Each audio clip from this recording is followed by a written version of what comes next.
નમસ્કાર દર્શક મિત્રો, શિરોળ સમાચારમાં આપ સૌનું હાર્દિક સ્વાગત છે। સમાચાર છે કે છોટાઉદેપુર જિલ્લા પંચાયત સિંચાઈ વિભાગનો લાંચિયો કાર્યપાલક ઇજનેર 1 લાખ રૂપિયાની લાંચ લેતા એસીબીના હાથે રંગે હાથે ઝડપાઈ જતા ચકચાર મચી।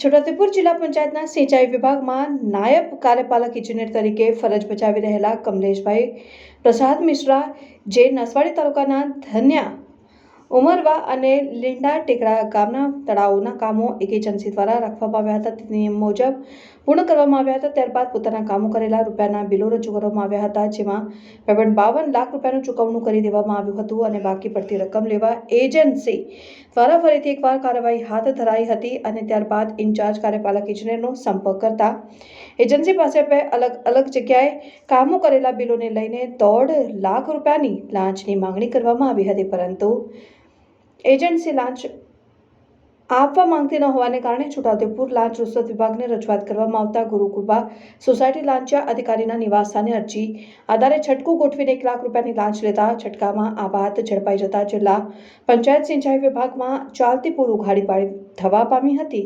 રિપોર્ટર રાજકમલસિંહ રાજપૂત, શિનોર સમાચાર ન્યૂઝ, છોટાઉદેપુર।